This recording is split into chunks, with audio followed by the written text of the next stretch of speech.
listening to the Patriot Nation podcast.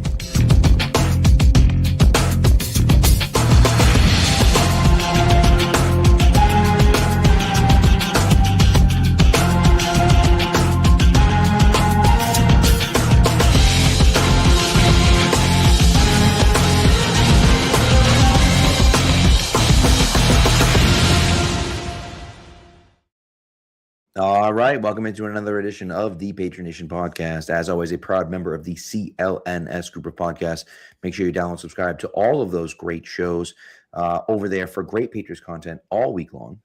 But as I said tonight, it's the Pats Nation Network here with your boy Pat Lane, my guy Matt St. Jean, and Matt, the Patriots in the AFC Championship Game once again.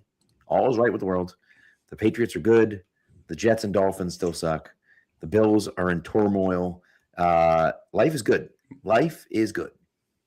Just the side-by-side of like the Patriots preparing for the AFC Championship while the Bills owner decides he wants to stick, not just his foot in his mouth, but apparently his entire leg. It's insane. It's incredible. This is what you live for as a Patriots fan. And it's a reminder, we have talked on here about the Patriots ownership situation and how it is not always perfect. So you look around the AFC East right now, and it's pretty clear that Robert Kraft is the best owner in the division. Yeah. And that's not why we're winning, but it's why the other franchises have been what they've been for so long. Right. It's wild. Wild. Also, we got a new member of the chat, Kyle. Thanks for tuning in. Appreciate you. Welcome, thanks Kyle. for being here. Look, the Keon Coleman stuff is hysterical. Now, Keon Coleman is a bust. He's not good. But we can all agree on that. I also think they're not really using him the way they should be. Like, he should be a big slot guy, and they're not using him that way. Whether that would make a difference or not, I don't know. But what's absolutely wild to me, and it's so funny, like, I don't know if you follow Benchwarmer Brand, but he does like the videos where he pretends to be like all different players or all different people or whatever. And anyways, he has some funny videos, but he, it's like Sean McDermott gets fired and he's like, yeah, I saw that coming. And then it's like Brandon Beane. And he's like, you're terrible at your job. You've drafted 2 Pro Bowlers since you took over, or since Josh Allen was drafted, blah, blah, blah, the whole nine. And he's like, well, I know I suck at my job, but what if you promoted me? And they're like, well, why would we do that? And he's like, well, what if I don't suck at this job? And it's just like, it's insane. And like, there's no explanation for him getting promoted. Well, there is. It's just not a football explanation. Well, and that's ultimately what it comes down to, right? Is that like anyone that looks at the situation can look at it and say, okay, maybe the voice in the room is stale, but clearly we haven't taken the right steps to put pieces around Josh. Right? James Cook, fantastic player, right? They have a few pieces on the offensive line, but they haven't hit the right guys at wide receiver. The Patriots are in the AFC Championship Game with 2 guys that were wide receivers for the Bills in recent memory, right? 2 years ago. Like, they played together in Buffalo. Last year, Mac Hollins, like, do you think Mac Hollins would walk in? He'd be the best receiver in the Bills locker room. Like, it's insane. And that's the stuff where it's like, it's inexcusable to let those things happen. And then Brandon Cooks is your best player at the wide receiver position. And it's like, how did you even let that happen? He's a guy that didn't even start the year on the team. Yeah, it's incredible. And the Bills have had a real rough luck situation at receiver with injuries. They had 2 different guys tear their ACLs in the wild card round. So it puts you in a tough spot than you should be. There's not a lot of rosters that can withstand losing that many players, and Josh Palmer too. But like, this is the big issue, is that you drafted a wide receiver in the first round to fix the problem, and he didn't fix the problem. Right. And you did that with kicking Diggs out of the building and getting rid of Mac Hollins, and you put the whole picture together, and it's, obviously there's been bad luck. It's the GM's responsibility to make sure your roster can withstand some bad luck. That's part of the gig. I went back and I was listening to some of the post-game pods, just catching up on some of the episodes I hadn't listened to yesterday. And it was funny to hear the reactions after the Bills-Broncos game. because immediately there were people saying like, all right, I think heads might roll after this just because of the situation.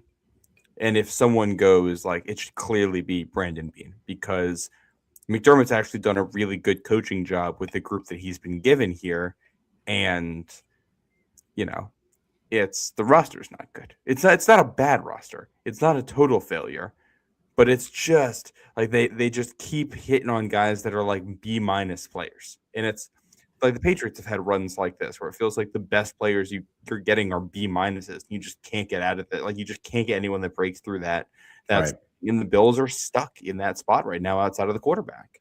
100%. And by the way, one of the guys that tore their ACL was Gabe Davis, who the Bills signed in September. And it was coming of a huge injury, which is one of the reasons why Jacksonville let him go in the first place after signing him to a big deal. So it's just like that's not like it's not like, oh, our wide receiver room was stacked and we were ready to go. It's like, no, he was on your practice squad, for God's sakes, at the start of the year. So you go into the year with a negligent, view of what your team's going to look like. And it's wild to me. I don't think, like, Khalil Shakir, I think, is a good player. Yes. He's a number 2 in the NFL, but he's a good player. I agree. Yeah. And like the way the room was supposed to be built at the start of the year was Shakir, Josh Palmer, and Keon Coleman. That was the idea. Right. The problem in there is that Palmer has been hurt for long stretches of the season, and Keon Coleman just isn't that good right now. And I think they had internal suspensions with him a number of times because it's just not like it hasn't worked from a culture perspective either, which is almost more damning than his play on the field at this point. And you put that all together, it's like, all right, well, 2/3 of your plan at receiver hasn't worked out. I like, from that perspective, like, bringing in Brandon Cooks is a great signing to try to maximize that. You just shouldn't be in that spot in the first place. And then I think we talk about the offense, or specifically the receiver group. Like, you look around the rest of this, the offensive line is probably the strength of the team that is not named Josh Allen. They got 2 starters hitting free agency, I believe, and they don't have the cap space to re-sign another one, I don't think.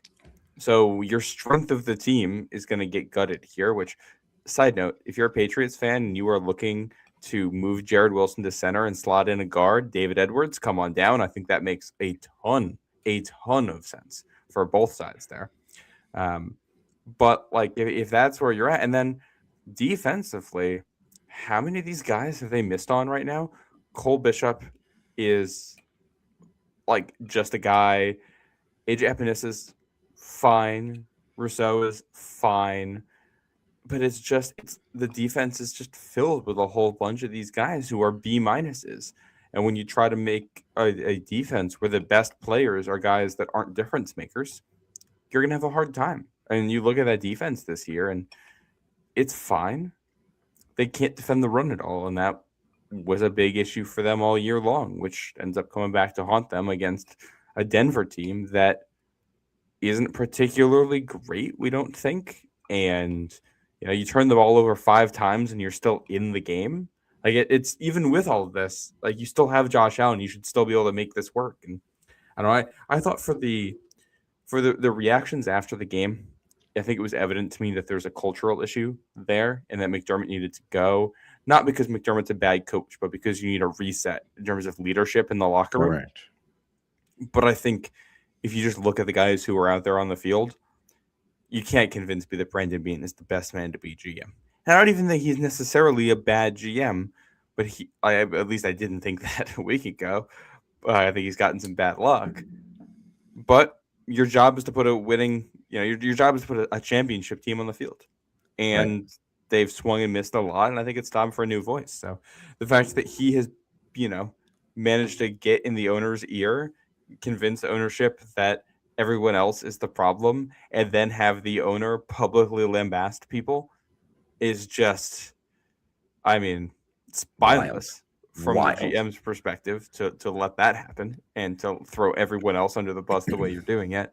And from a Patriots perspective, if this is they're probably just going to go into another cycle of this, and I'm sure they're going to be good because they have Josh Allen, but I have no confidence they're ever going to be more than just good for the next 2-3 years here. Correct. Yeah, which is great. By the way, Nikhil with a great comment here. Mr. Bean would be a better GM than Brandon Beane. But look, the fact of the matter is that you have Josh Allen. If you have Josh Allen, you have to be a competitive / championship team. You have to, because he's that good. Is he going to have terrible games where he does stupid things? Absolutely. But then is he going to make up for it for driving you down the field and tying the game? Probably. Yeah. So it's one of those things where like you live with the bad because the good can be so good. And, there was a lot of bad in that Denver game. But ultimately, he did enough to win. Most of these playoff games that they're losing is because they're allowing the other team to score 27 to even 40 points almost, right? So that's the difficult part if you're a Bills fan. And look, if it were me, I think it makes sense to fire Sean McDermott. I just think you needed, a new voice in there, and it had clearly gotten stale. It wasn't working. It's time to move on. I think really after the 13 seconds game, that could have been the time. Looking back, that's kind of because it feels like the team's been trying to win that game ever since.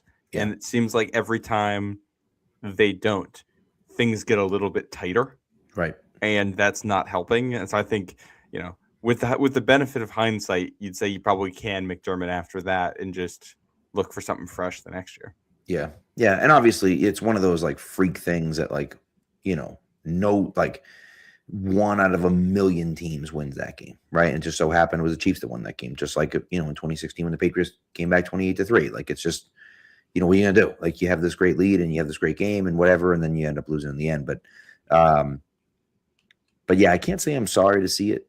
I also think we talked about it on here, I believe, right afterwards, but it wasn't right afterwards, obviously, but clearly an interception, the Brandon Cooks play. Yeah. Clearly an interception. People are talking about it like they know what they're talking about. There's been dozens of instances where plays like that, just like that, have happened, and they're either incomplete or intercepted. And it's just I'm sorry, him touching the ground doesn't constitute him catching the ball. That's just not how it works. It's not the end of the play there. And it's the way they've always interpreted that is if you're going to the ground, basically you have to hold on to the ball long enough that you could have stood up with it. Like, that's generally how they view that. And so what's interesting about it is that they got rid of the term survive the ground. Yes. But what they didn't get, what they changed it to instead was to make a play common to the game of football. If you're falling down, that essentially means that you hold onto the ball through the fall to the ground. Mm-hmm. The reason why they didn't want to say survive the ground is because there's different interpretations that could have happened. I think, like, for instance, the Dez Bryant play, I think, would probably be ruled a catch in the new interpretation of the rule. The Heath Miller, I think it was for the Steelers. You could now maybe call those catches because they're Jesse James play. Jesse James.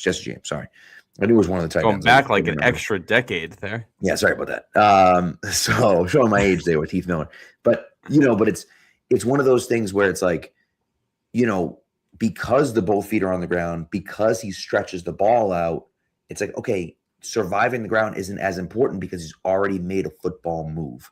If you're just catching it and falling, you have to survive the ground because that's the football move. That's the move. You go to the ground, survive the ground. You lose it during that. That's it. You lost the ball and you didn't complete the act. Well, and that's like, if you just think about it a little bit more abstractly too, what the rules are basically telling you is it's a three-step thing. You have to have the ball. That's the first thing. Correct. You have control of it.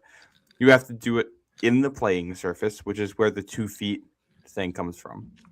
And then after those two, you got to do a third thing, which generally summed up is do something with the football so you can prove that you actually have possession of the ball well enough that you can do things with the football, whether that's advance it or hold it for a really long time or reach it out or, put both arms over it. Or there's a million other things, which is why they just say enact common to the game. because it is going to be always nebulous and subjective, and there's no way to get around that unless we wanted to add like a clock and say if you hold the ball for 1.5 seconds, it's a catch, Right. which I think is ridiculous Stupid. in its own way. Yeah.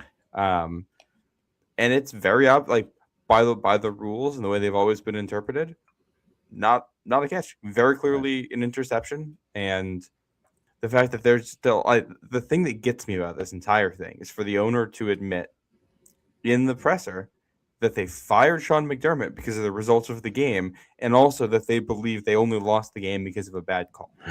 Right. So you are admitting publicly that you are firing your head coach because of something that he has no control over. Right. It's insane. It's insane. It's bad ownership. When it definitely sounds like they're going to hire Brian Daboll next, and it just seems like you're setting up this thing where it's like, all right, it's a GM who's only there because the owner likes him, and he's clearly being told things that the owner wants to hear, and they're going to bring in the coach that Josh is comfortable with. And it just seems like you're setting up an entire organization where every hiring decision is being made about like the comfort of the people around him. Right. And that's great in April. Does that help you win football games in November and December and January? No. Right. And long-term sustainability? No. You need people that can push each other and challenge each other. Otherwise, you're not going to win. Yeah. One other thing. Well, this is a good point here. Vance Joseph here said today that they knew that the receiver had trouble finishing catches, so to go after the ball. And it's a great point. And I just and here's the thing for me, right? And it's the simplest thing. Forget about the interpretation of the rule. Forget about the letter of the law. Forget about how everything's written. The two players go to the ground. What happens? The defender comes up with the ball. There's not a wrestle for the ball. They're not jostling over it. They're not fighting over it. No one rips it. The two guys go to the ground. The defender comes out with the ball. That it's instant. It's not like, even the Marcus Jones one, and I do think the Marcus Jones one was an interception, but even the Marcus Jones one, they're still jostling a little bit at the end. There's no jostling here. It's like he just takes it away. They land on the ground. The defender has the ball. It's an interception. Like it just, sometimes it's just like, just watch the play and see what happens. Oh, the guy comes with the ball. It's got to be an interception. There's no other explanation. Right. Yep. Well, and it's like we say the act common to the game, and you go back to what I was saying, like basically it meaning something that you can prove you actually have the ball.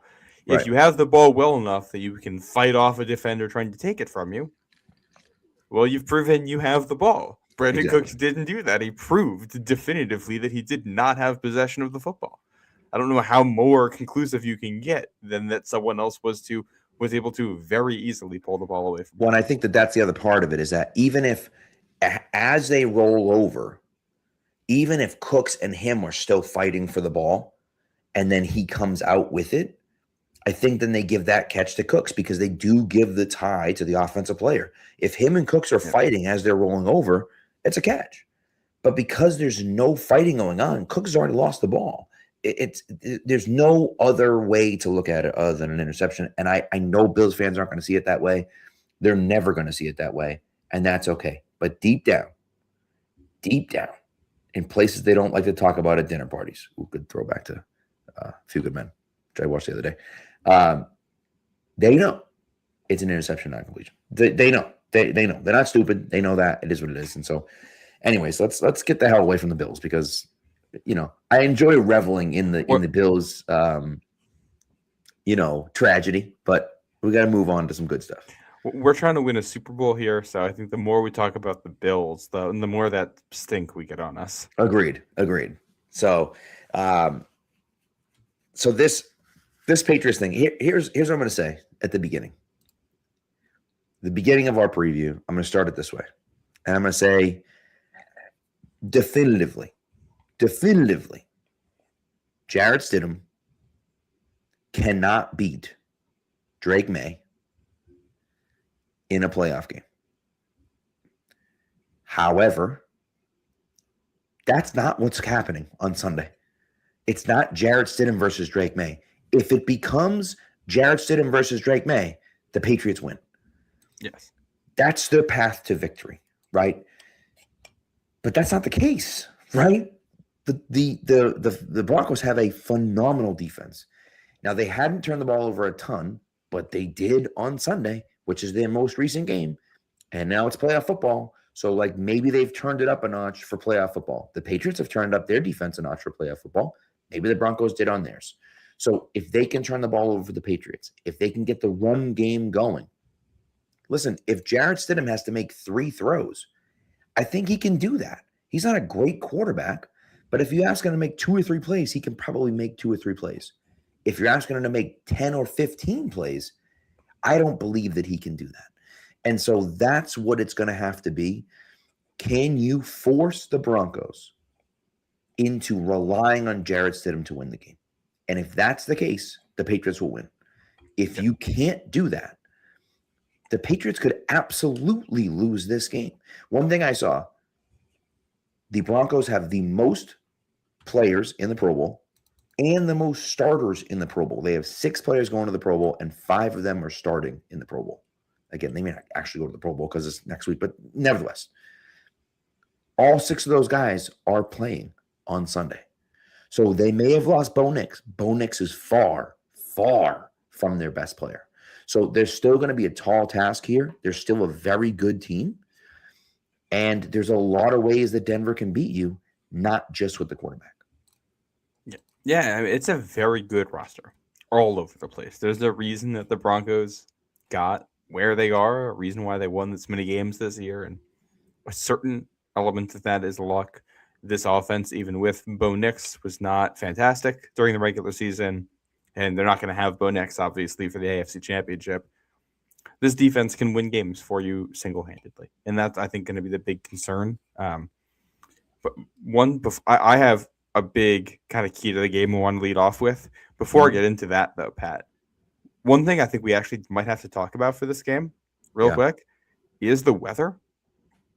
Because when we did our post-game show on Sunday, the weather forecast in Denver was like 50 degrees and sunny.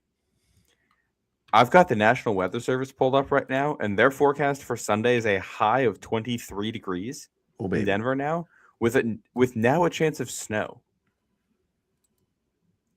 Okay. So we might get some bad weather for this one. It's definitely going to be a cold weather game. I don't know how that impacts it. I don't know how that impacts either team. And Denver hasn't really played a lot of cold weather games, especially at home. It's been a very temperate winter in Denver this year. So this is going to be the first real cold weather game in Mile High this football season. And we're going to get something I don't think we were expecting when we found out this matchup last Sunday.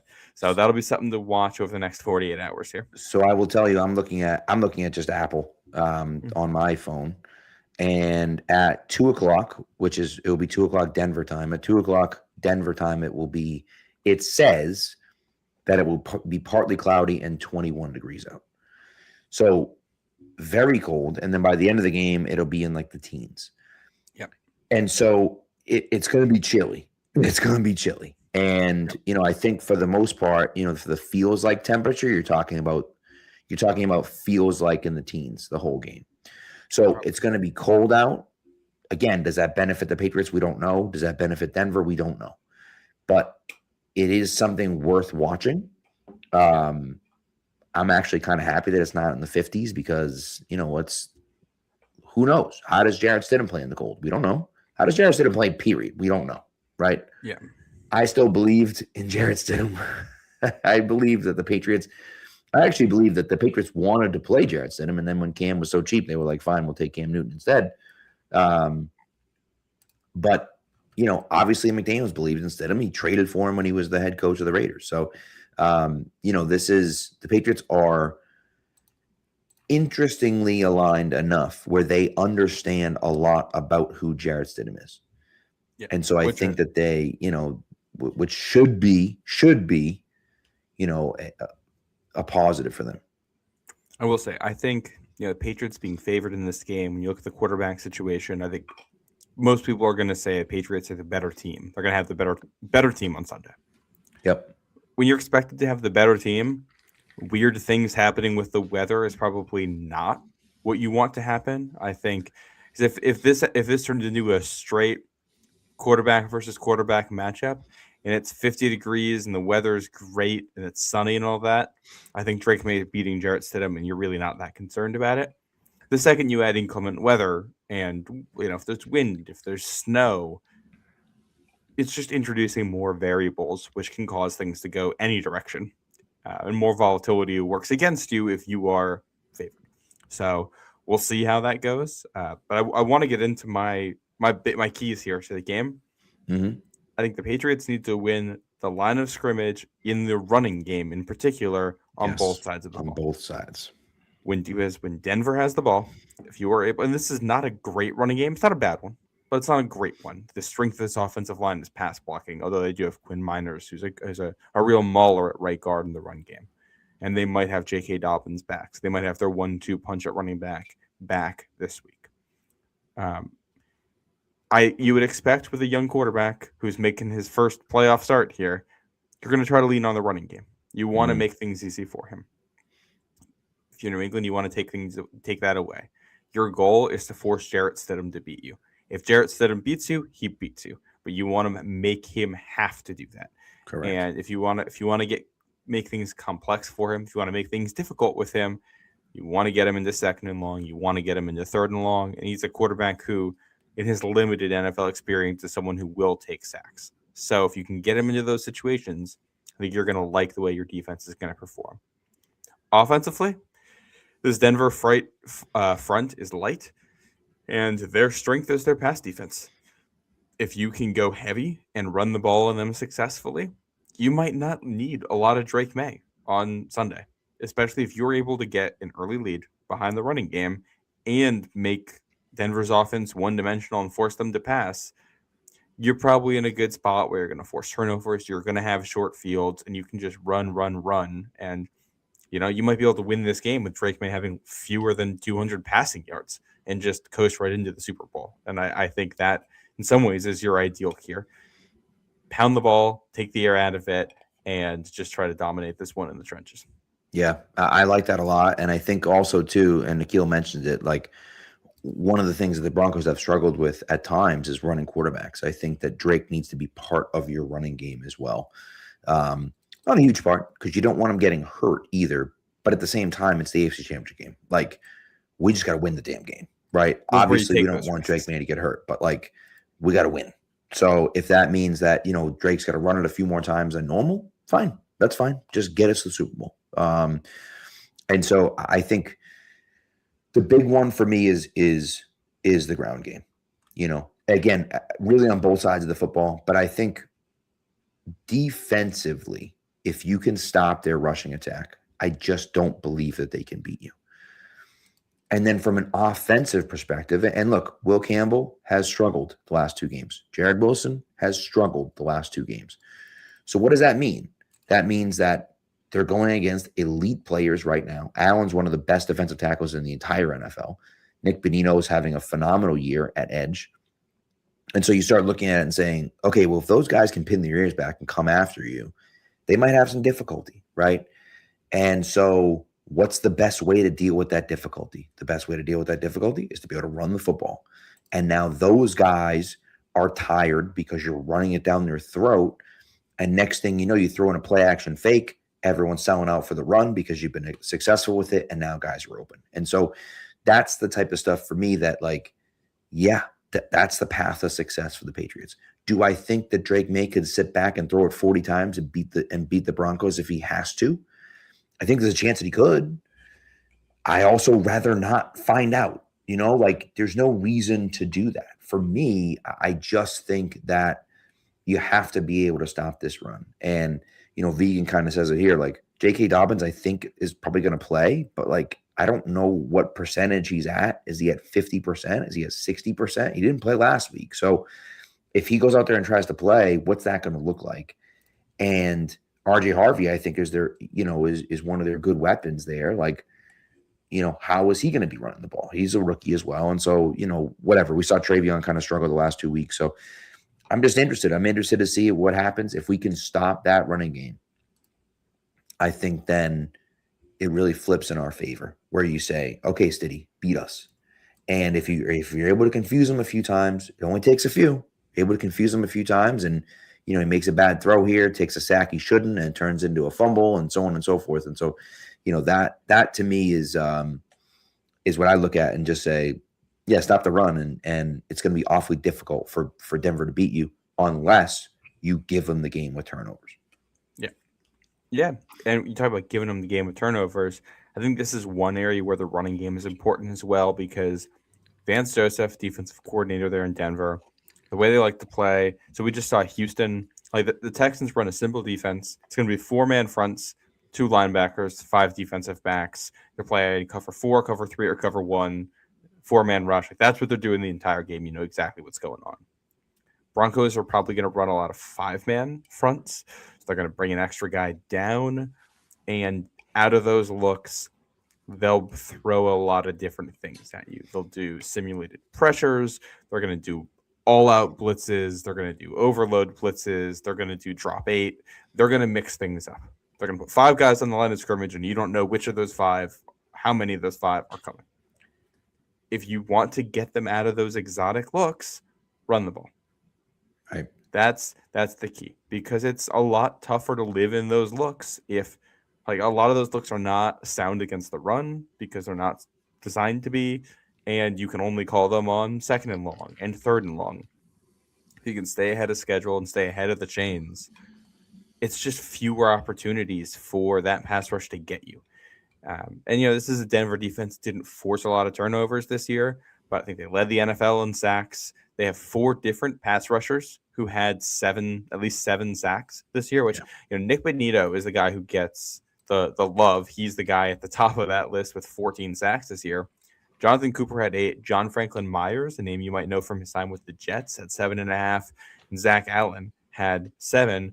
Zach Allen, someone who is first-team All-Pro this year, I think number 99 there, who will be probably lined up over Jared Wilson right next to Nick Bonito. So if you want to, these guys are all undersized. So if you want to take them out of the game, I think you go 6 offensive linemen and just pound the rock, make them put extra linebackers on the field, and settle out to defend the run. I really do think that's the best game plan. Yeah, and if you can do that, then you also can hit them with the play action fake. If you're successful running the football, that keeps them guessing. Now we hit them with a play action, and there's someone wide open. And people have kind of pointed a lot of things out. And one of the, Dan Orlovsky was talking about, how they have trouble with bunches at times, and in motion and talking with motion. Right, the McCole Hardman touchdown. I mean, that he was the only one on that side of the field, and they're at the 2-yard line. Like, how's that even happen? Because he comes in motion, and they just are shifting the coverage. And he just comes back to where he was, and no one's ready for it. And so, that's the type of stuff where it's like, if you can get them in conflict and you can get them thinking and guessing you're going to do one thing and they do another, that's when you can have some real success. And, and Pat Sat says, Kyle Williams deep on Riley Moss, maybe some DPI. I believe they were the most penalized defense in the NFL this year. They just are. Matter of fact, what's funny is that I believe I read that they were also the most penalized defense in 2015 as well, when they were that dominant. At least on the back end. That might be just secondary specific. Maybe just secondary. Yeah. But either way, it's like, yeah, we're going to hold the hell out of you, and we're going to hit you, and we're going to do all that stuff. Like, I just, it's interesting. Well, and I went back. I was rewatching some old Broncos games this week just to get a feel for it. And I was watching the Giants Broncos game just because you have the massive Denver comeback in that. And I was kind of like, all right, I wanted to see what drove the comeback and how do they get that hole. Mm-hmm. How does Denver get in that hole against the New York Giants at home? That was I think it was 26-8 or something like that. It was something crazy. Yeah. The answers. A ton of penalties on defense that gave up first downs and 15-yard penalties and, spot pass interference penalties, that kinds of stuff. And then players making individual plays. Like this Denver defense, they play a lot of man coverage and they play a lot of match zone. There's not a lot of spot drop. So basically everything they play is going to have man principles, which in essence means that anytime they're in coverage, no matter what, it will turn into man. It will turn into one person on like one guy across the field, which means if you can extend the play as a quarterback, more time for your receivers to try to win down the field and shake someone and get open, or defenders with their backs turned and the quarterback's going to be able to scramble.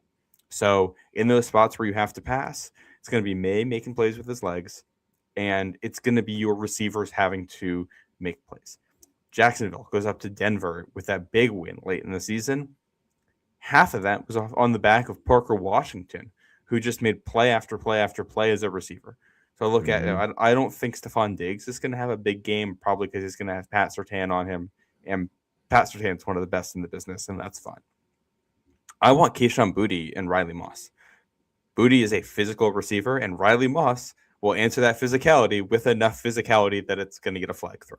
Right. So go after him with that matchup, and then target the middle of the field like Hunter Henry. If Mac Hollins, who practiced today, is able to go in this one, I think he'd be super valuable as someone who can win at the catch point and make plays versus defensive backs. And Pop Douglas as someone who, if you're trying to cover Pop Douglas in man coverage for 5 seconds while May is extending a play, you're going to have a hard time with that.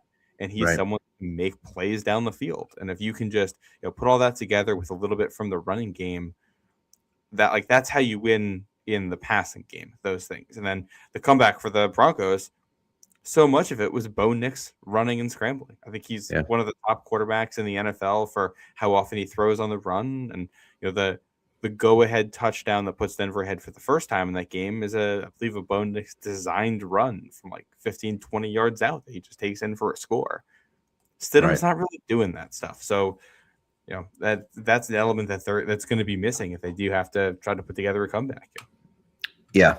And that's the big thing for me in that Giants game you're talking about. They were up 19-0 in the third quarter, right?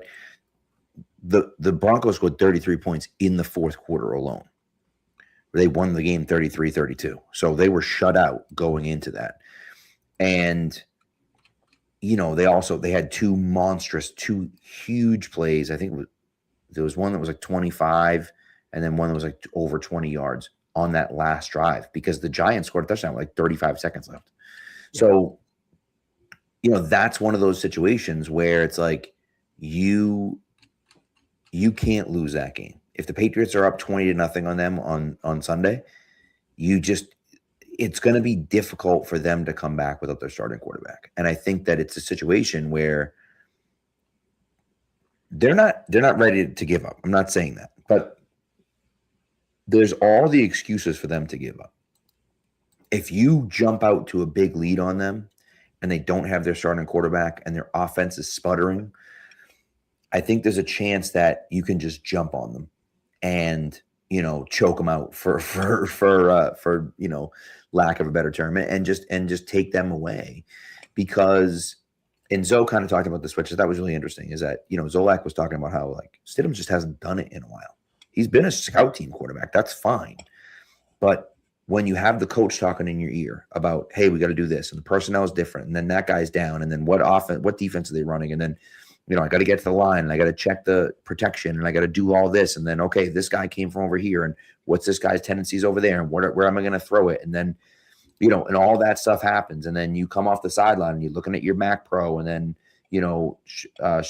Peyton comes over and is talking to you, and you're talking about, okay, we got to make this play and that play. And then the next time you're looking, and all that stuff just snowballs for you. And if it starts going bad, and if it's not working, I think that's really challenging, right? For a guy that hasn't done it in multiple years, right?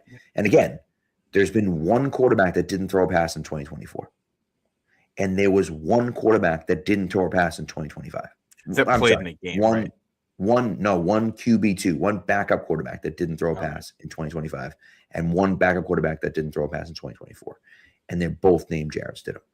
So he hasn't thrown a pass in the NFL for 2 years. And it's like he's been the backup, and he's a valuable backup, but like, I don't know. And Vegan's kind of asking this same thing, right? Is it realistic for him to come in and play well at real game speed? And I think, practice speed is there, and he's been working against the number one unit. And I think that helps that he's working against the number one unit in practice. But I just don't see that. I don't see it as, all right, it's practice. It's not the same as the game, man. It's not. And so, like AI would say, we're talking about practice. It's just not, it's not the game, Well, and I think you look at this Denver offense with Bo Nix, and so much of the offense is predicated on having an athletic quarterback and one who can throw underneath consistently. Like it's a lot of RPO where you got a QB run threat involved. There's a ton of bootleg. You've got designed quarterback, like just straight quarterback runs, like the play that he gets hurt on in the divisional round. Like that's a pretty common part of their playbook. And I have to think a lot of that's just gone with Stidham. And now you're asking him without that threat, because this was a high volume pass offense this year. They prefer to throw the ball. And it's a lot of dink and dunk with some intermediate stuff thrown in, not as much deep stuff. You're going to ask a backup quarterback to come in and hit live routes on time with receivers he has not regularly been working with because he's been on the scout team. Like, he's not throwing to these guys every day for the last 3 years that he's been there. You're asking him to make those throws consistently in tight windows time and time again. I think the Broncos can score 17 points in this game off of just offense because Sean Payton's good at what he does, and he's a good coach. I'm sure they're going to have some stuff. I'm sure there's going to be some trickery and things that we have not seen before. Yeah, I think that gets you to 17, and anything past that, it's going to be the help of the defense or the Patriots just shooting themselves in the foot some way, or someone on that Denver offense going nuclear. If Cortland Sutton just owns Christian Gonzalez somehow and dominates that matchup and you lose because of it, then that's one of those where you just got to tip your cap and all right, we're on to next season. Right. It would take something like that, I think, for them to exceed that. So I think that's also where the ball control comes in for New England's offense, because if you get to 3 touchdowns, I think you're winning the game. Yeah, I agree. Which is just like the last couple of weeks. It's funny. This entire season has been Drake May. The quarterback turnaround, the offense is here. Yeah, the defense also exists. Right. And you get into the playoffs and just the way that this is because it's been a defensive run of teams you're playing, it's consistently, can the offense make a couple plays to break through the defense, and then our defense will take over. And I think this is really probably another example of that. It's going to be a different looking type of game than the last two, which were also different from one another. I think it's going to appear different because of the coaching styles involved. Right. But I think the core themes are generally the same there. I agree. I do have a take about the Patriots defense, but I will get into that. We're going to take a quick ad break, and I'll get into that after the ad break. This ad break, of course, is with Prize Picks. The big game is almost here, and there's no better way to cash in during America's biggest sporting event than Prize Picks, where it always feels good to be right. And since the big game is right around the corner, that also means it's your last chance to get into the football action before next season. So close the season outright with Prize Picks by getting $50 instantly in lineups when you play your first $5. Remember, you can find your community on Prize Picks with the new social feeds feature. You can share Prize Picks with your friends and copy lineups from winners with a single click. Copy lineups you like or use them as inspiration for your own picks. You can even follow Prize Picks partners like us and tail or fade our picks with just one click. Some of the guys I'm looking at this week, and I haven't made my lineup just yet. I will have my lineup for Sunday, but I haven't made it just yet. Some of the guys I'm looking at are Drake May, specifically his rushing yards. I'm also looking to the other side as well, and Puka Nacua for receptions, and even maybe Kenneth Walker for rushing yards as well. But what are you going to do? Download the app Prize Picks, put in the promo code CLNS. When you do that, you're going to get $50 in lineups after you play your first $5 lineup. That's code CLNX to get, try that again, CLNS to get $50 in lineups after you play your first $5 lineup. Prize Picks. It's good to be right. Okay, too much math, CLNX. It brings me back to you're not from Massachusetts, but it brings me back to ZLX, which is an old rock station from Boston. But anyways, I'll have to ask my dad about that. I'm sure he'd yes. listen. Oh yeah. So anyways, here's my thing about the defense. And this is one of the reasons why I'm a little leery about trusting the defense to take over and win the game. Because the Chargers had one of the worst offensive lines of football. The Texans had a not so great offensive line and then were without Trent Brown. The Broncos have, statistically, the best offensive line in football. And this is where, yes, you can get home with some blitzes, and yes, you can do some exotic things to kind of mess them up a little bit and run some games and do some stunts and things like that. It's just going to be a more difficult challenge for them. Like, this is not going to be, we're winning our one, Corey Durden's not going to be in the middle winning one-on-one battles like he was. Now, maybe he will every now and again, but he's not going to be doing it at such a consistent basis that he has been the last few weeks. And I think that that's where I get a little leery about trusting the defense too much. Yes, the defense is a huge part of this and needs to be. The Broncos' offensive line is still there. They're still intact. They're still fantastic. And so that, to me, is one of those things where it's like, if the offensive line of Denver takes over and you have a difficult time. Now, the good news for the Patriots is that arguably, obviously not their two best players, but two of their best players on defense play the defensive line and will be going head-to-head against those guys. That's helpful. I also think Anthony Jennings has been fantastic. I think Harold Landry is working his way back into form. And Caleb Vaughn Jason has looked, or as Brian Balding likes to call him, LaCavon Jason, has really been working his way back into form and has been fantastic certainly in these playoffs and in this end stretch as well. And so, I feel good about where we're at. I just wonder what it looks like now against the number 1 unit instead of the number 32 unit. Yeah. And I think that's the big concern. The nightmare scenario when you go out there is the Broncos devise some trickery on the first possession and go up 7-0. Patriots turn it over immediately, and Denver goes up 14-0. And then from there, their offensive line is able to just kind of take the game over and not coast, but just pound you down.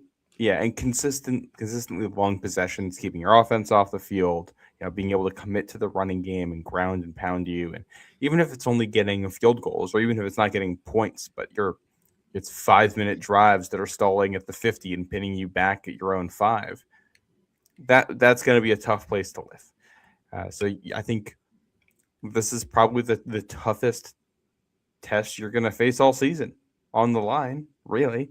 At least if you look at PFF's numbers, which I do think, you look at PFF's pass block grade stuff, it doesn't seem to take scheme into account that much. Like a lot of the line looking good, I think, is helped by moving the pocket and getting nicks to certain spots. For sure. So I do wonder if they look worse on Sunday when you're not necessarily going to be able to do all that. But you're not winning with a 4-man rush against this line, especially when you haven't in the last 2 weeks. It's the blitz that's been doing it for you, and it's kind of the inverse of what we talked about when the Patriots have the ball. If you want to do all the stuff that will beat Jarrett Stidham defensively, all the blitzes and all the complex stuff and trying to confuse him, you can't do any of that stuff if you're consistently in 2nd and 4 and 3rd and 1. You're going to be stuck just playing the run, and it's going to be Jelani Tavai and Anthony Jennings giving you 50 snaps, and Jack Gibbons giving you like 50 snaps out there because you're just trying to stop the run to stay afloat. And especially at high altitude where they're going to be used to it and you're not, and you might get gassed and blown off the ball a little bit. And I get that's where I think winning the trenches in the running game is going to be so important for you, because that's the path for Denver, is to just control the pace of the game and not have to ask Jarrett Stidham to do that much. Well, that's really what it comes down to, right? Is that if you get that nightmare scenario for the Patriots, there is a path to victory, right? That nightmare scenario for the Patriots is that the Broncos are able to do just that, hold on to the football, take some long drives, go up early on you, say not even 14, just say 7-0, maybe even 10-0, go up early on you and kind of be able to pound the football, but not really score a ton of points. The Patriots have a path to victory there, right? Even if they can't run the ball well, you feel like if the ball is in Drake May's hands, you feel pretty good about it, right? Not great, but you feel pretty good about it, even if they can't run the ball. On the flip side, Denver can't win. They can't beat you. Again, if it turns into Jarrett Stidham versus Drake May, it's just not going to happen. Denver's going to lose that matchup every single time. And so from the Patriots' perspective, as long as it's both the same, right, then you feel like the Patriots can win that game. If the Broncos dominate the line of scrimmage on both sides, you're in big trouble. And that's where you can lose the game. And again, this is the situation. I think Denver's roster is more talented than the Patriots roster. I think they have more talent across the field, just overall talent. And so can those guys just step up and be better? Yeah, maybe. And that's the situation, right? And so it's one of those things where I look at it and just say they have a clear path to victory here, right? The Broncos do. If you can beat them at those things, I just don't know how they win. I just don't know how they win. If you can stop their run and don't turn the ball over a bunch, I don't see how the Broncos possibly beat you if that's the case. Even if they do a good job at rushing the passer and they make life difficult for Drake May, I just don't see how the Broncos win if they can't effectively run the football. Yep. Well, I do think you look back at the context of this team. We'll go back because their bye week was right before Thanksgiving. The games they've played then. A game at Washington with Mariota playing that they end up winning in overtime by 1 point because Nick Bonito makes an awesome play on a 2-point conversion. And yeah, granted, if this game comes down to one play, you might lose that because Nick Bonito is going to make a play. Right. But the fact that they're in a game that close with Washington, granted on the road, but against Marcus Mariota, where they allowed 419 yards of offense in that one, I think is telling, including 143 yards on the ground.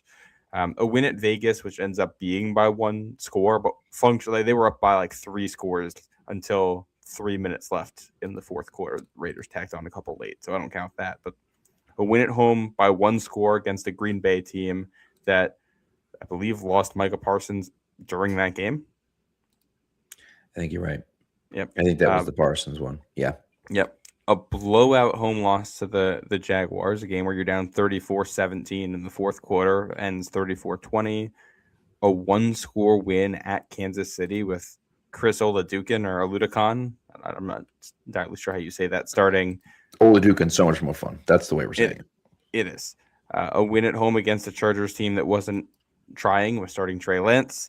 And a win in overtime against a Bills team that turned the ball over 5 times and had every single player in the receiving core that was notable except for Khalil Shakir get injured. Right. So this is not a Denver team that has exactly covered itself in glory down the stretch. And I do think they aren't as good as the record. They were incredibly fortunate in 1-score games all year long. They made plays, and that's a credit to them. Mm-hmm. They also, in back-to-back weeks, gave up 32 points at home to the New York Giants, which, by the way, that was 5 touchdowns by the Giants with 2 missed extra points and a failed 2-point conversion in there. That's great. That's why the game doesn't go to overtime. And a game against the Jets over in London where they only score 13 points on that Jets defense. So you have a 13-11 win, a 32-33 win against the Jets and the Giants. Patriots blew out both of those teams this year, multiple times in the case of the Jets. I think when you look at common opponents, the common opponents I think was the seeding reason why the Broncos end up finishing ahead of the Patriots. It's because the Patriots have a loss to the Raiders, which is pretty brutal back in week 1. Right. outside of that, the performances that these teams have in common, the Patriots outplayed these teams. They outplayed Denver against these teams. So, and that's with Bo Nix playing. So I think we can say all the things we want about the matchups and all that stuff. And, the Broncos have great coaches and the Broncos have talent. But then you look at the actual results in the field, and they've been kind of getting by the skin of their teeth for the entire season since they started 1-2. And without Nix to engineer any kind of comeback for you for an offense that ranked 19th in points per drive, you should be able to handle that. I know we could talk about matchups and everything, and there's ways for the Broncos to beat you. You're the better team here. You should just straight up win this game. Right. And, Vegan says the Bears are the AFC, right? Like the Bears had all these deficiencies. And, you looked at it and said, they just find a way to win these games because their quarterback puts the team on the back and says, we're winning this game. There's just so many instances of that where even that Texans game, you go back to that Texans game and they tied the game up. They went down 15-8. They tied the game up early in the fourth quarter. No one could pick up any yardage. And then Bo Nix takes them on a drive, to kick a field goal at the end of the game. And, you just think that without Bo Nix in there, those things become very difficult. And again, it's just, I'm not saying that Jarrett Stidham can't do it. I'm not saying that. But, that Texans game, and again, that Texans game is on the road. But nevertheless, that Texans game, right, that last drive is a 6-play drive with a 25-yard run by Bo Nix. Right? So, is Jarrett Stidham going to take off on a 25-yard run at the end of the game to win the game for Denver? I guess it's possible.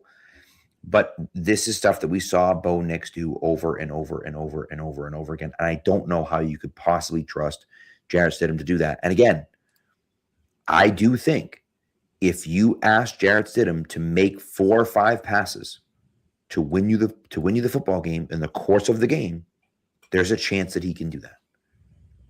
If you put the game on his shoulders and say, we have to win this game, here you go, Jarrett, go win us the game.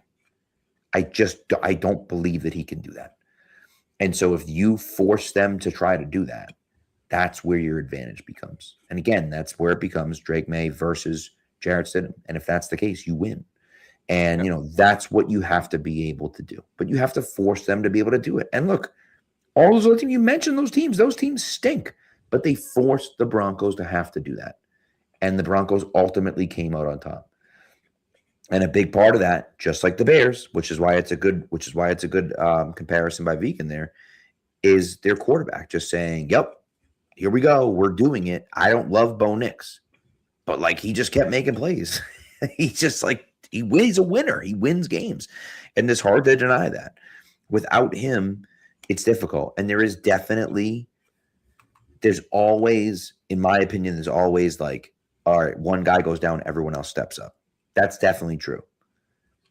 But again, if the Patriots jump out to a 10 or 14-point lead early on in the game, it's only natural for the Broncos to just be like, shit, man, if we had Bo Nix, we would have won this game, right? We believe that we would have come back with Bo. But I just don't know how we could do it with Jarrett Stidham, and that's natural for them to do. And I'm not saying they're going to do that, but that's a natural reaction for them to do. And I think that, the Patriots need to try to force them to do that. Yeah, I agree.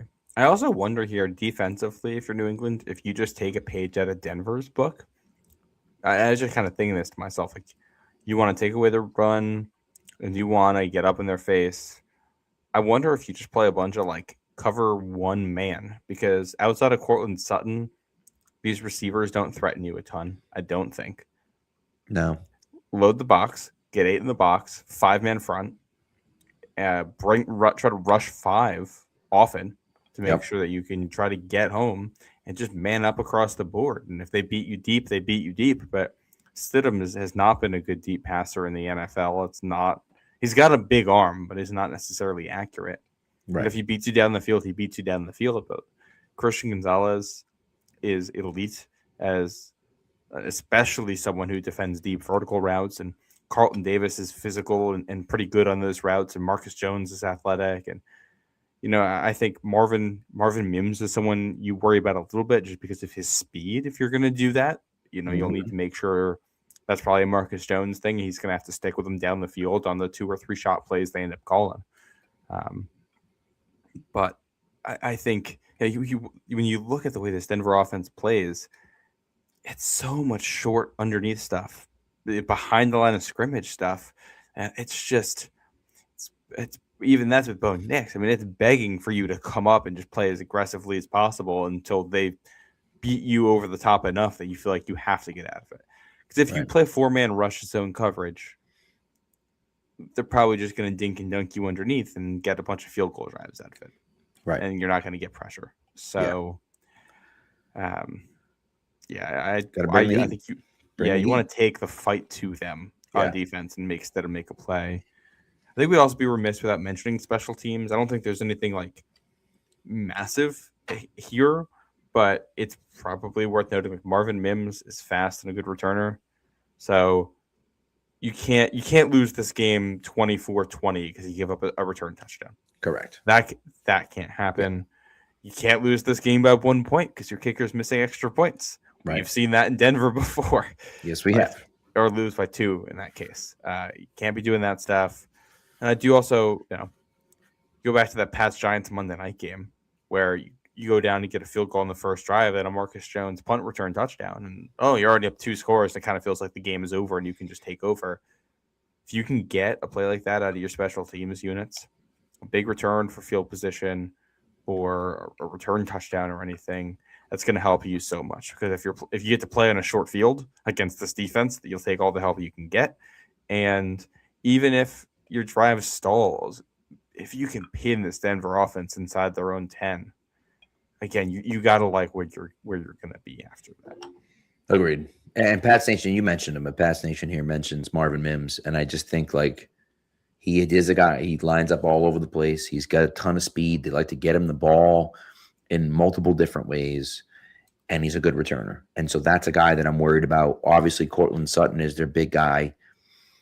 He has great games. He has games where he does nothing.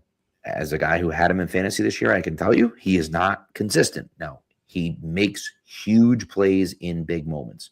He is a big moment guy, right?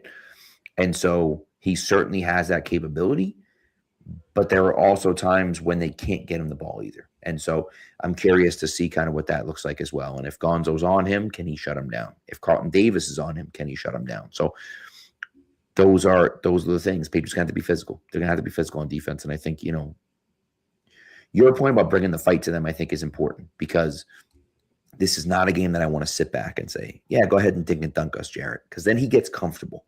Then he gets into a rhythm and feels like, oh, yeah, now I'm finding open guys and I'm finding open receivers. No, I want him sped up. I want him worried about where's this guy coming and who's coming here for pressure. And there's a simulated pressure and there's 6 guys up at the line of scrimmage and I'm not sure who's coming. And then 3 guys come or 4 guys come or 5 guys come or even 6 guys come. Who knows? But I don't know who's coming. And so now I'm worried about, all right, am I going to hit this slant here? Okay, I try to hit the slant, but then, Spillane looks like he's coming up the middle, but he drops down, and all of a sudden he's sitting in that zone, and I can't throw the slant. So now I got to go find the number 2, and then do I have time to get the and now number you're 2? Sacked. Yeah. Right. And that's, and those are some of those things where that's the tough part. And by the way, Pats Nation did ask about Carlton Davis. Has not cleared concussion protocol yet. He was in the red jersey again today. That bears watching. In the red jersey is good, but that doesn't necessarily mean that he's there yet. He's about where Christian Gonzalez was at this point, But Gonzo, I believe, was only in the red jersey for 1 day of practice. It may have been Thursday, Friday, where he was in red jersey and then blue jersey, but I'm not sure. I think it was something like that. Yeah. Well, and I think just the nature of the way the concussion protocol works is too, like, I just don't think I don't think he's going to clear it before like Saturday. Oh no, that's definitely how it works. I just, it's one of those things where it's like, I'm curious about how that looks. Yeah. Matt Collins is another one. And Khalil asked about him. You mentioned him earlier. He was out there with no restrictions. Now, I'm not saying no restrictions. He was out there without a red no contact jersey on. He was listed as limited. Yes. And so he played limited, but he wasn't in the red jersey. It gives you a little bit of hope. I don't know. I'm not sure if he's going to be ready to go, to be very honest with you. If he's close to being ready to go, I think he plays. The question is, and I think that Efton Chisholm has given you some good plays out there. Maybe not necessarily receiving, but do you sit him down in favor of Mac Hollins? And Mac Hollins can kind of go out there and do the same type of thing if he's at 75%. Is 75% of Mac Hollins as good as Efton Chisholm? Probably.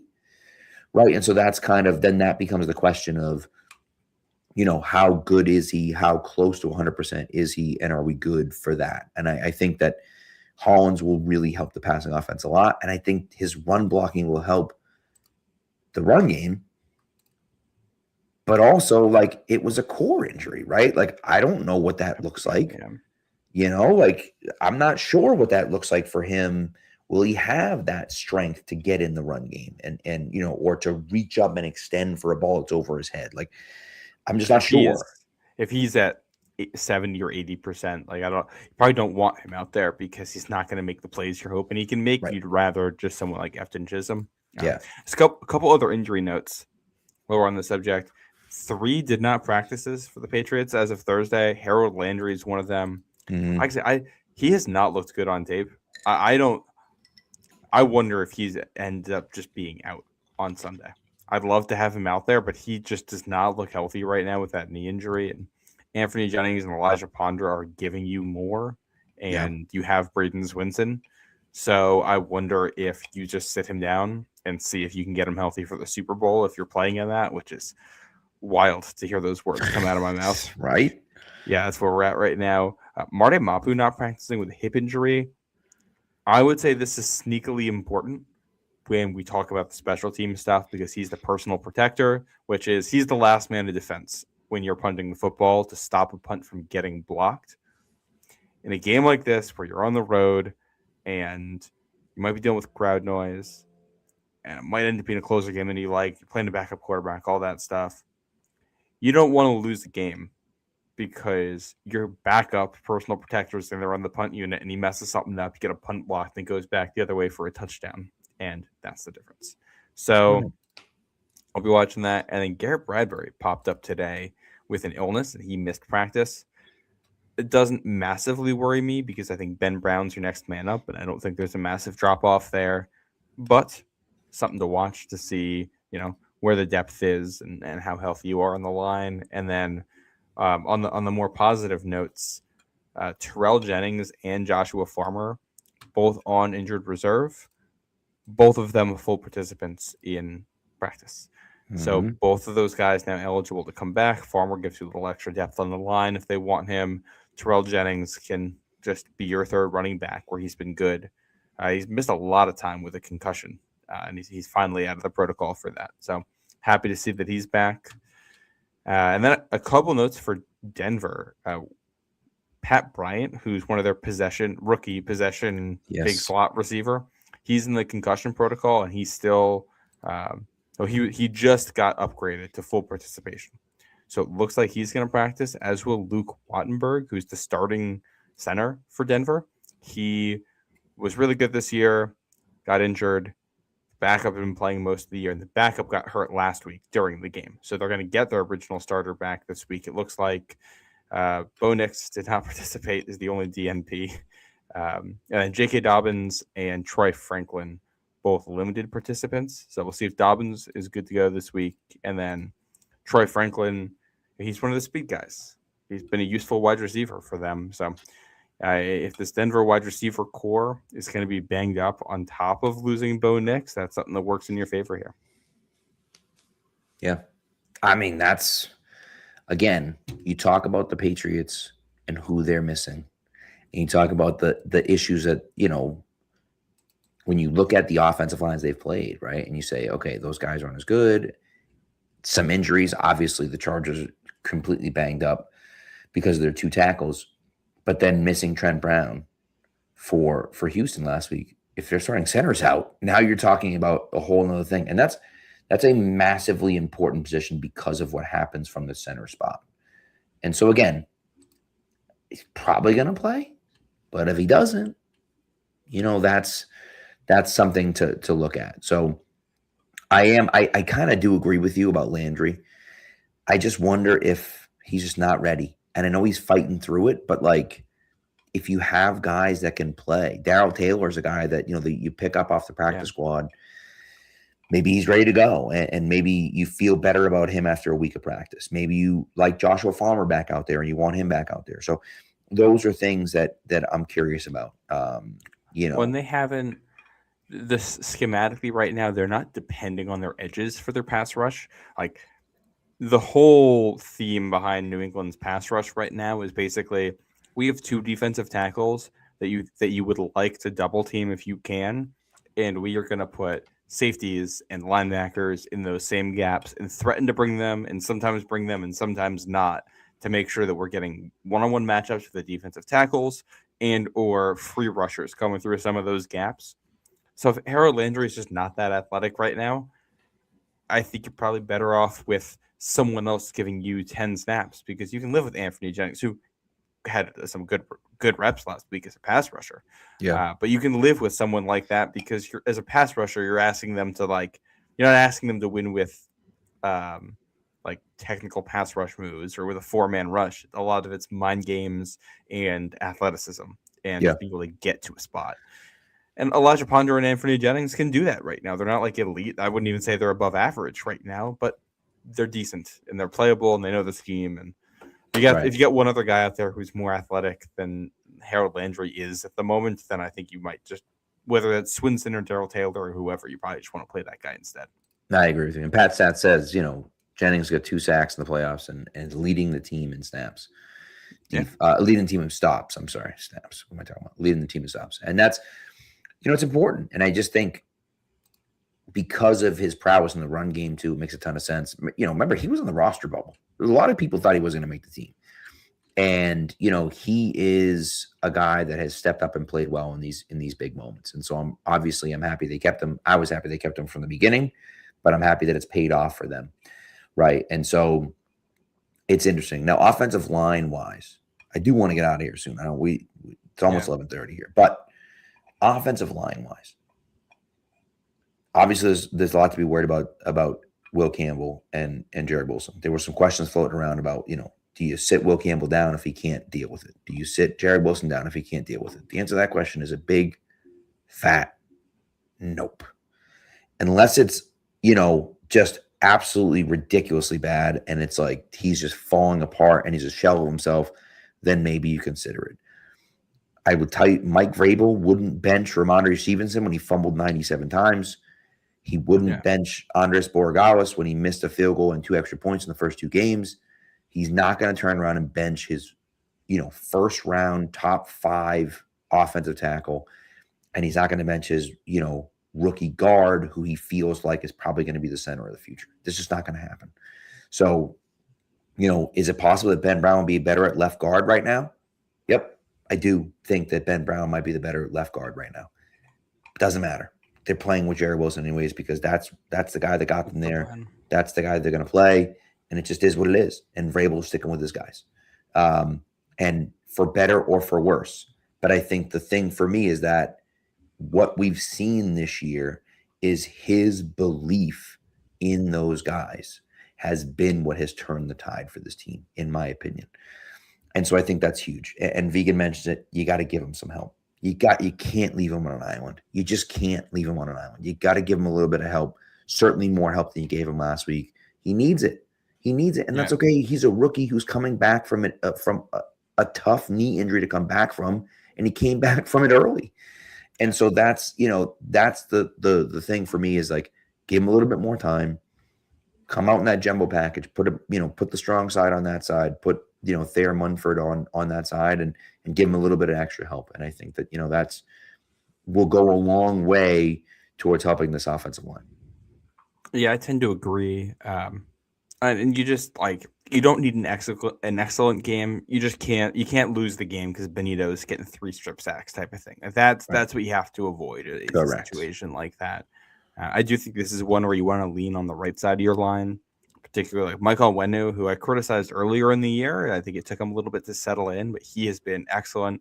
Morgan Moses, like that right side is finally coming together as the run blocking unit we like, which is also coincidentally the defensive left side is the worst side for Denver, run defensively. So I do think you're just running to the right a whole bunch, and that's part of your plan to slow down Nick Bonito. Is that he's just got to play from further away. That should help you. You want to chip, I think, when you can, or whatever Will Campbell is comfortable with. Because I think he had talked about how sometimes chipping doesn't actually help him. He likes to be closer to the guy. So if instead of chipping, you're doing other things, just find a way to make that work. Yep. I do think this is an area where not being consistent with the snap count probably helps. You want to change up the timing and change up the rhythm and change up the cadence so they can't jump it. And these are the two best edge rushers in the NFL at timing up the snap. They are unbelievably quick with the way they explode off the line of scrimmage, which is your concern. No, it's going to be silent count. You got to think, right? Which is going to be challenging. Well, and you got to find some other ways to get there. And I got to find the article again, but there was some study that was done that talked about how one of the traits that elite quarterbacks tend to have is that they just kind of naturally vary the snap count in ways that keeps the defense off timing.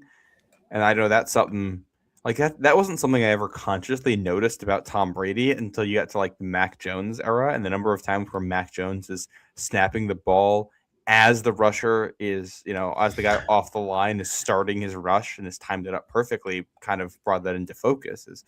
Oh man, like this is such an advantage when the defense can't do that to you. And May has been excellent at dummy snap, calls out a blitzer. Another dummy snap calls out a second blitzer. You did that against the Chargers on the big Ramondre Stevenson play when you're backed up in at your own goal line. Yeah. So just having that Drake May, I don't think you need MVP Drake May on Sunday. I think you need the mind of Drake May to identify things correctly pre-snap because Vance Joseph's going to try to throw a lot at you. You need a handful of big plays, and you just need the ball out on time consistently, two hands on the football when you're in the pocket or you're running with it. And try to, I think 3 or 4 big plays where you're extending and getting the ball down the field combined with the running game, that probably puts you in a good position where you're going to end up winning this game. 100%. And Pat Stats mentioned it here, like a few sacks in exchange for beating the Texans deep is worth it, right? That same thing could be here. Like that was the trade-off you were taking last week. I don't know if you're going to get the big plays as much. I mean, your big plays this week might be defensive pass interference penalties from Riley Moss, just target booty down the sideline.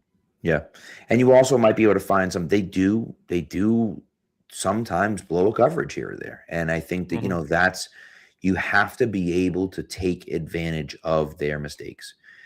This is a game where if they make a mistake, you have to capitalize off of it. And so again, I think what it all boils down to is that I feel pretty good about it. Patriots are 4.5 points favorites right now as we talk. I feel pretty good about taking the Patriots with the 4.5 points. I really look at this and think if the Patriots can get out to a 10-point lead early, I think they can just salt this game away. And they may not win by 10 points, but I also see a world where they win by, more than 2 touchdowns. And, not 25 points, but, somewhere in that 14 to 17 point range because they're able to shut down that Denver run game. And you score a few touchdowns on offense early, and it's like now we got to rely on Jarrett Stidham to try to win. And I think that, that for me is a recipe for disaster if you're the Broncos. And so if the Patriots can do that, I think that they can get out to an early lead and, win this game by 14 to 17 points. If the other thing happens, I think that there's a world where things don't go right for the Patriots, and Drake May is able to lead them to a victory anyways. Again, the nightmare scenario for you is you turn the ball over a few times and you're not able to stop their running game, and Jarrett Stidham makes 1 or 2 plays in the passing game and you lose this game.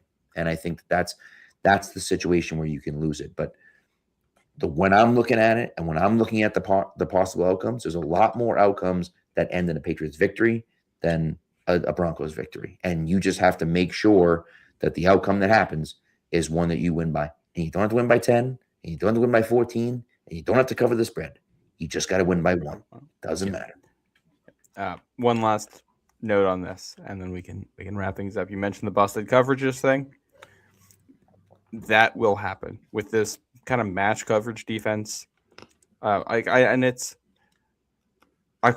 don't like May holding onto the ball can be a bit of an issue because he'll get strip sacked. But May extending plays against this Denver defense is one of the big ways that you beat them because they will lose guys on the back end or receivers will get open. Like Theo Johnson had like a 40-yard touchdown against them where it's just blown coverage and he's behind everyone. No one covers him, and it's an easy touchdown. Those are the kinds of things that you can do against this defense if you're able to extend the plays. So I think that is going to be massive for you. And it's just May finding – he's done it all year except for the last 2 playoff games, is finding that balance between protecting the ball in the pocket and getting the ball out quick and feeling the rush to know when you can get out and live to give the play a little bit more life for guys to win down the field. As long as you're on the right side of that balance, I think you probably end up winning this one because it's going to be tough for Denver if their defense isn't forcing those turnovers, which they haven't all year. This has not been a defense that's good at forcing turnovers this year. Right. They're just good at rushing the passer and getting after it and shutting teams down. And that hasn't been a recipe success for them at the end of the year. Again, it is. A lot of those games, were won because Bo Nix kind of puts the team on his back and wins the game. And the defense kind of bows up and gets some stops at the end of the game too. But, they're giving up a good amount of points to offenses that aren't great. And so can the Patriots go in and win? It's going to be a tough atmosphere. It's going to be a tough spot to play. Remember, the Patriots haven't lost yet on the road this year. So I think they come in with some confidence about, they're going to win. We heard Kayshon Boutte, which in my opinion, and Kayshon Boutte said on Twitter, not that it matters, but he said on Twitter, he's like, I'm just saying either way, they're going to get rest. It's either 2 weeks or it's the whole offseason, right? But of course, Broncos fans are running with that, but Sean Payton comes out and says, the fans get 2 weeks of rest. They'll be fine. So I'll tell you, it's going to be fun. The stakes are high. And this is what you live for. As a Patriots fan, this is what you live for. We lived through it for a long time. Of course, we're all nervous. Of course, we put a ton of pressure on the Patriots. And I will tell you this. If the Patriots lose this game, it will suck. And it will be a disappointment. This season has been a massive success for the Patriots. A massive success for the Patriots. Here's the question I'm going to ask you. Question I'm going to ask you, and I think maybe we can end on this. We'll see. Would you rather lose a close game in Denver or get blown out in the Super Bowl? If you had to choose. Blown out in the Super Bowl. There's no hesitation. If it was Bo Nix, no, but it's the whole thing. Getting to the Super Bowl is the point of this thing. Yeah. Winning the Super Bowl is the point. You want to get as close to that as possible. I'd rather get to that game and lose it. 100 times out of 100. Okay. We're on the same page with that. I would, it's Super Bowl. I'm not, it's like you lose Super Bowl, and that sucks. But it's like if you run into a buzzsaw that is the Seattle Seahawks and they beat you, it just is what it is. And, and by the way, before anyone talks about this, and multiple people have talked about this, Kay Adams did a good job of mentioning this, and other people have mentioned it as well. If Drake May wins this game, he will be the first and only quarterback to beat 3 top 5 defenses in the playoffs. Cam Newton hasn't happened since Cam Newton in 2015. Cam Newton, of course, lost in the Super Bowl to Denver, but it hasn't even happened since then. You could talk about the opposing offenses and what the quarterbacks have done and blah, blah, blah. I don't care. That's an impressive run by an offense against defenses. And if they play against Seattle in the Super Bowl, you're talking about 4 playoff games against 4 of the top 5 defenses. So, we can say whatever we want about the other offense. When you talk about going up against monstrous defenses, great defenses, that's what they've done. That's all they've done in these playoffs. And You've passed the test twice. Again, only team this year to throw for 3 touchdowns against the Houston Texans. Kind of a big deal. Like that's not nothing, And so I believe it's the second time it's happened in the last 25 games or something like that. Like they don't give up a ton of passing touchdowns, and Drake May had 3. He didn't play a good game. By the way, one of those fumbles was on a completely busted play where Ramondre went the wrong way, the miscommunication, and May's just diving to get some yards, and the guy punches the ball out. Just a freak play. Probably should have tried to get those extra yardage, but that's just a freak play. That's not like a strip sack or something like that. It's just, it is what it is. And so So you mentioned that Carolina team, famous for having an elite athlete quarterback and questionable receivers to throw to. Do you know who was the assistant general manager of that Panthers team? Brandon Beane. Oh, God. Unbelievable, dude. Yeah, it's pretty funny, isn't it? That's crazy. Just repeating that team build. Oh, God. Yeah, that's crazy. And it's one. We'll end this with some Bills slander. Look at the weather forecast right now for Foxborough for Sunday. Freaking Bills, man. If the Bills, even with 5 turnovers, don't blow that game, where they really should have beaten Denver last weekend, we've got a Bills-Patriots AFC Championship game in a blizzard in Foxborough. That is incredible. That's what this whole thing's for right there. And we would have had 2 different divisional matchups in the conference championships. It would be incredible. So Bills really blew their end of that, which stinks. But maybe we do get a snowy game anyway. Yeah. I'll tell you, as a guy who would have been going to that game, I would have been very excited to go. I would not have been very excited to go home after that, trying to get home on Route 1. You might have to just get a hotel.